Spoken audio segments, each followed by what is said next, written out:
Baik, Assalamualaikum warahmatullahi wabarakatuh. Sebelumnya mohon izin Ibu Putri, perkenalkan nama saya Eva Lydia Nurmawani, kelas 1C dari kelompok 6. Jadi di sini saya akan mempresentasikan materi tentang patofisiologi sistem persarafan. Nah, apa sih yang disebut dengan sistem saraf? Jadi, sistem saraf adalah kumpulan jaringan yang berfungsi untuk mengoordinasikan seluruh aktivitas tubuh. Di antaranya adalah berjalan, berbicara, menelan, berpikir, merespon keadaan darurat, dan mengingat. Nah, sistem saraf tersebut, sistem saraf pada manusia itu sendiri, yaitu bekerja dengan menerima informasi atau rangsangan dari tubuh serta lingkungan luar. Lalu, informasi tersebut akan diproses untuk mengirimkan instruksi ke seluruh tubuh serta memicu reaksi seperti menggerakkan otot, bernapas, merasakan sakit, dan lain sebagainya. Lalu, fungsi sistem saraf itu bagaimana? Nah, fungsi utama dalam sistem persarafan adalah untuk mengatur dan mengendalikan semua aktivitas tubuh agar dapat bekerja secara optimal. Dengan kata lain, sistem saraf manusia ini berperan sebagai pusat kendali tubuh untuk menerima dan menerjemahkan informasi dari seluruh bagian tubuh dan mengirimkan sinyal atau peran ke seluruh tubuh untuk merespon rangsangan. Nah, selain itu, sistem persarafan itu terdapat penyebab umum pada gangguan-gangguan sistem persarafan. Di antaranya yaitu faktor kinetik, trauma, infeksi, dan degeneratif. Yang pertama ada faktor kinetik, yaitu kelainan bawaan yang mempengaruhi fungsi saraf dapat disebabkan oleh mutasi genetik yang diwariskan dari orang tua ke anak. Ya, contohnya faktor genetik, gangguan genetik itu termasuk penyakit Huntington atau sklerosis lateral amyotrophic atau ALS. Yang kedua ada faktor trauma. Nah, trauma atau sering disebut yaitu cedera fisik yang merusak jaringan saraf dapat terjadi akibat kecelakaan, jatuh, atau cedera kepala. Contoh umumnya itu termasuk cedera otak, traumatis atau TBI, dan cedera tulang belakang. Yang ketiga ada infeksi.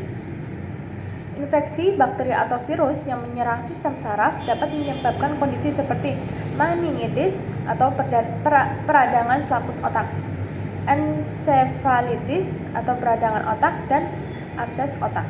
Yang keempat, yang terakhir yaitu ada degeneratif. Proses penuaan yang menyebabkan penurunan fungsi saraf. Penyakit ini ditandai oleh kerusakan progresif pada sel-sel saraf dan jaringan otak. Baik, selanjutnya yaitu ada contoh patofisiologi sistem persarafan. Yaitu yang pertama ada Alzheimer. Nah, Alzheimer itu apa sih? Alzheimer itu merupakan penyakit demensia primer yang tersering. Penyakit Alzheimer atau AD adalah penyakit yang bersifat degeneratif dan progresif pada otak yang menyebabkan cacat spesifik pada neuron serta mengakibatkan gangguan memori, berpikir, dan tingkah laku. Penyebab Alzheimer itu yang pasti saat ini belum diketahui. Sedangkan usia dari riwayat keluarga adalah faktor risiko yang sudah terbukti untuk penyakit Alzheimer.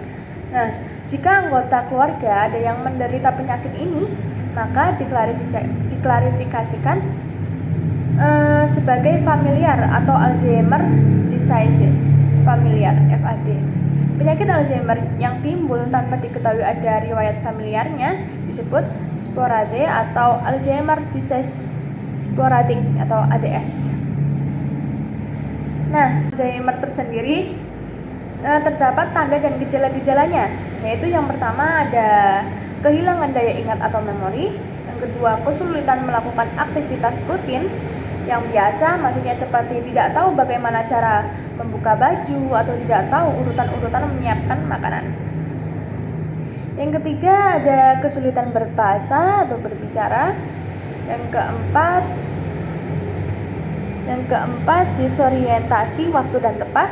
Yang kelima penurunan dalam memutuskan sesuatu atau fungsi eksekutif. Yang keenam salah menempatkan barang. Yang ketujuh ada perubahan tingkah laku.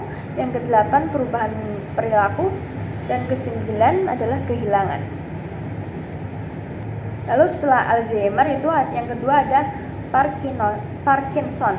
Nah, pengertian dari Parkinson adalah penyakit saraf progresif yang berdampak terhadap respon mesencephalon dan pergerakan regulasi.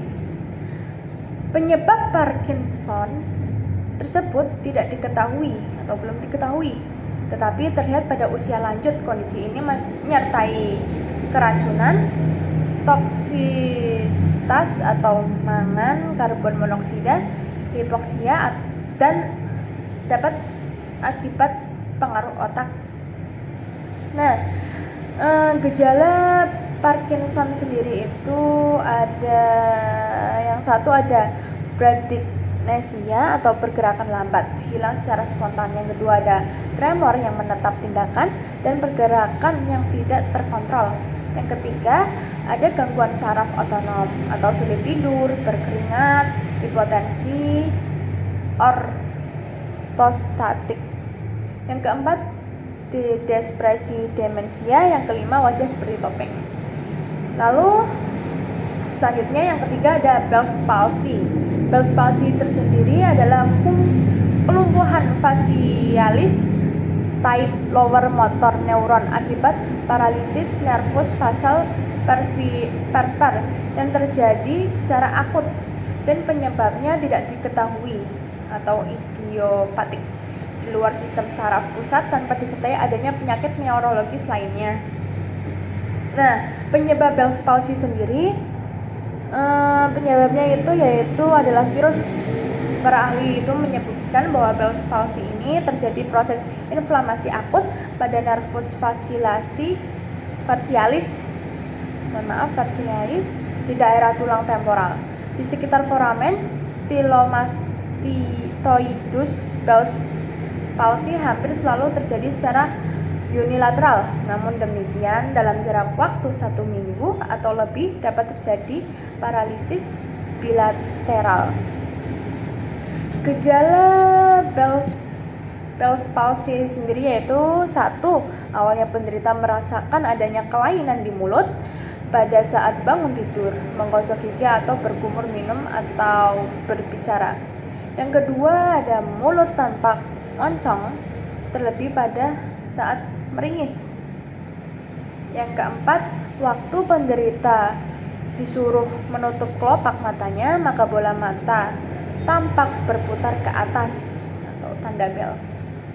Yang kelima, penderita tidak dapat bersiul atau meniup dan apabila berkumur atau minum, maka air keluar melalui sisi mulut yang lumpuh.